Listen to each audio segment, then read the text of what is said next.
Muchas gracias por seguir con nosotros. Calzada Roosevelt en nuestra pantalla, 7 de la mañana con 31 minutos, 16 grados, casi 17 la temperatura actual, sensación térmica 15 grados centígrados. Imágenes de Calzada Roosevelt a esta hora de la mañana, algo nublada nuestra mañana. Están reportando leve llovizna en algunos lugares de la ciudad capital. Congestionado el tránsito, por supuesto, en Calzada Roosevelt, en el periférico rumbo a la zona 1 capitalina, Aguilar Batres, de la misma manera, y carretera El Salvador, que comienza a congestionarse a partir del kilómetro 15 hacia la ciudad capital. Estamos observando un panorama de nuestra ciudad y sí está un poquito nublada esta mañana. En instantes volvemos a repasar lo que nos indica el pronóstico para el resto de la jornada. 7 de la mañana con 32 minutos, mes de diciembre, donde nos han acompañado distintos actores políticos del quehacer social, económico del país para conocer la realidad, poner en perspectiva cada uno de los acontecimientos importantes, en este caso en materia económica, en este análisis 2013.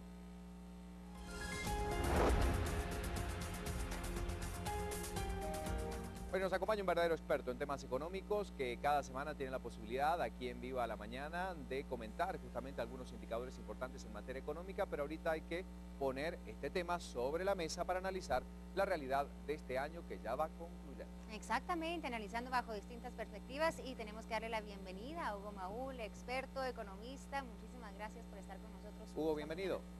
Buenos días, gracias por estar Gracias aquí. por acompañarnos. En cifras macroeconómicas, en datos macroeconómicos, siempre Guatemala, al parecer, pasa la prueba. Sin embargo, hay algunos indicadores que nos muestran que no ha sido un muy buen año para el país. Desde tu perspectiva, desde el análisis del CIEN también, ¿cómo se ha comportado la economía en Guatemala en este año? Ricardo, efectivamente, como pasa en Guatemala y es tradición ya, macroeconómicamente el país es estable, las tasas de inflación no son altas, hay estabilidad en el tipo de cambio, en las tasas de interés.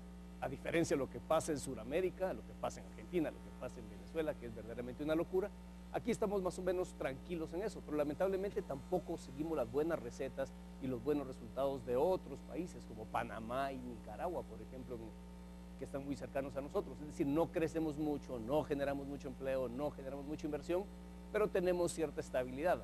Me atrevería a pensar que a veces se parece a la estabilidad y a la paz de los cementerios, donde no pasa nada, ni para arriba ni para abajo, pero hay cierta relativa estabilidad. Lamentablemente esta estabilidad no contribuye en nada para mejorar el nivel de vida de la mayor parte de guatemaltecos, porque como te insisto, este año que se esperaba fuera de grandes cambios terminó siendo un año más en el cual realmente en materia económica pasó muy poco. ¿Y qué fue lo que no ocurrió? ¿Qué es lo que esperábamos este año? Porque sí, me recuerdo a inicios del 2013 hablábamos precisamente con usted, Hugo, respecto a todo lo que se esperaba para el 2013, todos los planes que habían, ciertas uniones, gobierno, empresarial. ¿Qué es lo que no pasó? Bueno, en términos generales, lo que no pasó es que se cumplieran las expectativas lanzadas por el mismo gobierno a principio de año en torno a un marco de leyes que iban a fomentar el empleo, la inversión, la competitividad y que iban a facilitar hacer negocios en Guatemala. En términos generales, el primer año fue un año de un ajuste fiscal fuertísimo, un ajuste fiscal que lo estamos sintiendo ahorita, me refiero que estamos pagando más impuestos, a que el gobierno sigue teniendo una cuenta deficitaria. El segundo año se suponía era un año en el cual iban a existir reformas profundas que permitían entonces alcanzar los objetivos del plan de gobierno. Lamentablemente se fueron 12 meses en el Congreso, se fueron 12 meses de discusiones y análisis en el Ejecutivo, y al día de hoy, y seguramente al 31 de diciembre, no habremos logrado ni siquiera una de ese paquete de leyes. Entonces ahí lo que tenemos es que se lanzan expectativas que no se cumplen y que cada vez son más difíciles de cumplir porque el año 2014 ya es un ambiente muy enrarecido en materia electoral.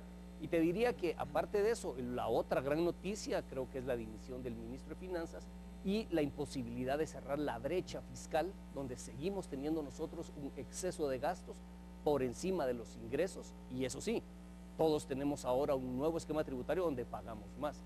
Es decir, que ahí era donde hacía falta que el país empezara a crecer y el crecimiento y la inversión y la generación de empleo ayudara a generar esos ingresos tributarios que hoy no se tienen. Sin embargo, el gasto se está haciendo y seguimos entonces endeudándonos, que ha sido quizás la otra gran historia este año. A pesar de esta inactividad dentro del Congreso de la República con algunas leyes que consideras claves, por supuesto, para el avance de la economía, un indicador del Banco Mundial habla de Guatemala como uno de los países, junto a Brasil, que más reformas hicieron para propiciar los negocios dentro de la región. ¿Cómo contrastan estos dos aspectos, ¿no? De una pasividad con herramientas legales que no se aprobaron o que ni siquiera se trataron en el Congreso de la República y este indicador que es positivo para Guatemala a nivel regional? Es una muy buena pregunta porque las personas que nos oyen generalmente oirán indicadores, el indicador del Doing Business del Banco Mundial, el indicador de competitividad. Estos indicadores tienen diferentes mediciones y efectivamente el indicador del Banco Mundial de facilidad para hacer negocios mejoró en cuanto a la facilidad para hacer negocios, apertura de negocios, permisos de construcción, pero en temas claves como es el comercio transfronterizo, que tiene que ver con las aduanas, que tiene que ver con los puertos, el cumplimiento de los contratos, el costo de hacer cumplir un contrato. Bueno, acabamos de ver a los Topacio aquí retratados en un reportaje. Todo eso le resta a lo que se hace positivo. Entonces te lo digo de una manera, no importa qué índice tú mires, en algunos índices hay mejoras, pero en algunos componentes hay mejoras, pero en otro hay retrocesos grandísimos. En promedio no avanzamos mucho. Y aquí quizás lo más importante de eso es entender que no basta, esto es como arreglar un árbol de Navidad, no basta con poner unas esferas, pero no ponerle estrella, no basta con ponerle estrella, pero no poner una buena base para el árbol. Lo que nos sucede en Guatemala es que no terminamos de arreglar todas las partes del árbol, una buena base, el pino debajo, los regalos, las esferitas, las luces. Ponemos una cosa, ponemos la otra, y si nos enciende una extensión de luces, no nos enciende la otra. Ahí es lo que sucede con estos índices. Esos índices miden unas partes avance, pero en otras retrocesos fundamentales. El índice de competitividad, por ejemplo, muestra avances en 7 campos, pero muestra un retroceso grandísimo en el costo de la violencia para los que hacen negocios, el costo de la inseguridad. Al final, cuando tú sumas todo eso, lo negativo le resta lo positivo, y ahí es donde hace falta de verdad tomar al toro por los cuernos y entrarle a reformas profundas en materia de empleo, en materia de inversión, en materia de competitividad y, ¿por qué no?, en materia de mejorar la gestión del gasto público, el gasto por resultados y gasto efectivo. Sin estas reformas que consideras tan importantes, que has enumerado ya en 2 oportunidades, ¿se podrá aprovechar esta herramienta? Nos tardó, por supuesto, la entrada en vigencia con este acuerdo de asociación con la Unión Europea, que no es solamente comercial, tiene otros pilares fundamentales. Sin embargo, si no existe el marco regulatorio necesario, ¿cómo aprovechar esta gran herramienta que no es solo para Guatemala, sino para toda la región centroamericana? Sí, esa es una pregunta por demás importante, porque en Centroamérica ese concepto de Europa nos parece muy lejano. Exportar a Europa, son muy pocos los que lo hacen. Recientemente estuve en Montevideo, estuve en Lima, hice un viaje por Sudamérica y es interesante ver cómo países como Bolivia, por ejemplo, que es un país pobre, similar a Guatemala, una parte importante de sus exportaciones van a Europa. No se diga Uruguay, no se diga Perú. Entonces, en ese sentido no es que sean países muy diferentes. Lo que pasa es que han explorado nuevos mercados, han encontrado nuevos nichos y han logrado descubrir el mercado europeo. Hoy tenemos las puertas abiertas. Vaya que si no nos costó. Fue un proceso durísimo, un proceso muy largo de negociación, pero hoy se tienen las puertas abiertas. Lo que corresponde ahora es cumplir con lo que impone ese tratado. Lo hemos hablado muchas veces en el programa de análisis que tú tienes los lunes por la noche. Realmente lo importante acá es todo lo regulatorio, porque no es solamente que yo tengo un buen producto, tengo que cumplir con regulaciones sanitarias, con regulaciones ambientales, regulaciones de calidad, inocuidad. Bueno, o sea, comerse una manzana en Europa no es lo mismo que comerse una manzana en el mercado del Guarda, con todo respeto para la gente del Guarda. Allá la manzana en sí misma no es lo importante, o no es lo único importante, sino todo lo que garantiza la seguridad de quien se la va a comer. Eso es lo que tenemos que entender como guatemaltecos. Pero te lo digo, a mí me sorprende que un país como Bolivia exporte una parte importante de su producción a Europa. En Guatemala pudiéramos hacer lo mismo, somos muy similares y producimos lo mismo. Bueno, Hugo, a principios de año autoridades dijeron que este año sería también el año del empleo, la transparencia. ¿Cómo estamos en materia? ¿Se lograron concretar los empleos que se habían ofrecido, especialmente hablando de empleo formal? Sí, aquí hay una cuestión muy importante que todos los que nos ven tienen que tomar en cuenta. En las cifras oficiales se muestra un repunte en el empleo formal, lo cual es bienvenido, lo cual se celebra, pero también hay que entender cuál es el origen de ese crecimiento en el empleo. Por modificaciones de índole tributaria, de índole del impuesto sobre la renta, hoy las empresas solamente pueden deducir los salarios de aquellos trabajadores que están inscritos en el ICS. Entonces lo que hubo fue una legalización de muchos trabajadores que ya trabajaban, pero que no estaban inscritos en el ICS. Eso es que bueno, ahora estos trabajadores ya tienen un mejor estatus, pero no quiere decir empleo nuevo. Porque no se crearon nuevas plazas. En efecto, no es tanto como las cifras del ICS lo dicen.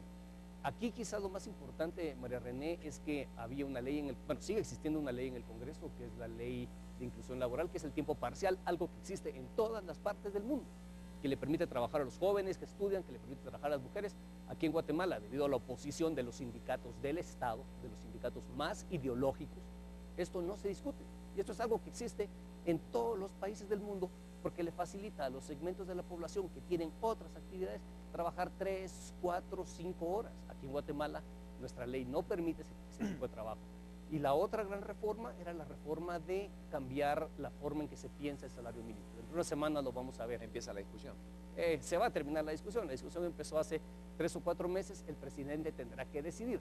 Y la decisión sigue siendo política. Cuando en otros lugares del mundo, pero cuando digo lugares del mundo me estoy cruzando la frontera. Estoy hablando de Honduras, estoy hablando de Nicaragua. Se ponen de acuerdo y fijan los aumentos salariales para 2 o 3 años, para que haya seguridad, certeza para el trabajador y para los inversionistas y las empresas. Acá no, acá todos los años no la tenemos que jugar y terminamos en una decisión política. De esa manera no se va a poder hacer absolutamente nada. Me parece aquí que hay algunos movimientos sindicales que comprenden la importancia de estas reformas, pero hay unos grupos sindicales más ideológicos, más radicales, que se oponen a cualquier cambio. Incluso el gobierno sandinista, que es de corte marxista-leninista, así lo dicen ellos, han modificado su posición respecto a este tema y hoy alcanzan acuerdos salariales con los empleadores y logran generar el empleo en Nicaragua que no se genera en Guatemala. Hablemos del presupuesto 2014. ¿Qué va a pasar con eso? Tema complicado porque no se aprobó el presupuesto. Bueno, es más, no es que no se haya aprobado, ni siquiera llegó al pleno para conocerse, lo cual pudiera tener alguna arista legal que no ha salido en los medios. ¿Qué va a hacer el gobierno? ¿Qué modificaciones? ¿Qué tendría que hacer para readecuar este presupuesto 2013 al gasto 2014? Bueno, todos aquellos funcionarios públicos que nos ven en este momento, que van a sus oficinas, que tienen que ver con finanzas, saben lo que está pasando ahorita. Tenés que readecuar el presupuesto porque se hizo en función a programas y proyectos que ya se cumplieron. Entonces no podés volver a gastar en lo mismo que ya se cumplió. Hay que pensar cómo se readecúa dentro del techo presupuestario máximo. Es decir, tenés 10,000 para gastar, pero ya te los gastaste en los adornos de Navidad que está aquí enfrente del set. Ok, si te vuelvo a dar 10,000, no los puedes gastar en lo mismo. Tienes que pensar en otra forma de gastar. Y esa otra forma de gastar no necesariamente es la que originalmente habías previsto, porque a lo mejor tú querías poner unas pantallas cóncavas atrás de donde está su servidor, pero resulta que para eso no alcanza, pero sí alcanza para hacer algo intermedio. Entonces es un lío, Ricardo, hay que readecuar presupuestos, hay que ver que encajen los techos presupuestarios, empiezan a haber transferencias entre los mismos ministerios, y ahí el que tiene... Dice que el gobierno habría propiciado que no se aprobara, que le convenía en cierta manera por este famoso tema de las transferencias en año preelectoral. Mira, puede ser porque el monto original que se discutió hace 2 años nos parecía a todos muy alto, es decir, nos tragamos un gran gasto que no estaba financiado. Y efectivamente, si uno lo juzga ya desde esa perspectiva, pues tienen espacio presupuestario. Lo que no tienen hoy es la flexibilidad para poder adecuar los programas y proyectos a los techos presupuestarios. En general es una mala práctica porque promueve mucha transparencia, mucha opacidad y al final de cuentas, aquí sí se cumple lo del refrán, que quien tiene más saliva traga más pinole, porque adentro de los propios ministerios los dineros van hacia aquellos que tienen más ñeque, que pueden ajustar sus presupuestos a su favor. Bueno, y hablando también de presupuesto, se había previsto, ¿no?, con esos cambios a la manera de tributar, a la manera de los impuestos, se esperaba recaudar cierto monto. Eso obviamente no se ha cumplido. La SAT ahora está tratando de justificar el por qué no se ha llegado a esa recaudación. Dicen que han habido menos... la exportación de materiales. ¿Cómo ve usted esto? ¿Cómo ve usted de la manera en que la SAT está tratando de justificar el no llegar a esas metas? Bueno, hay 2 cosas importantes que tenemos que aclarar aquí. Primero es que la actividad económica no está en una bonanza, no estamos en un auge, no estamos creciendo rápidamente y eso efectivamente limita la capacidad de aumentar los ingresos que tiene el gobierno. Ahora, ¿por qué no estamos creciendo? Bueno, en parte porque algunas modificaciones tributarias le han pegado fuertemente a sectores específicos. Por ejemplo, el sector de la construcción, las reformas en materia aduanera también tuvieron un impacto importante sobre los impuestos que se cobran en aduanas. Vimos cómo la recaudación ha caído. Y por otro lado, tenemos también un problema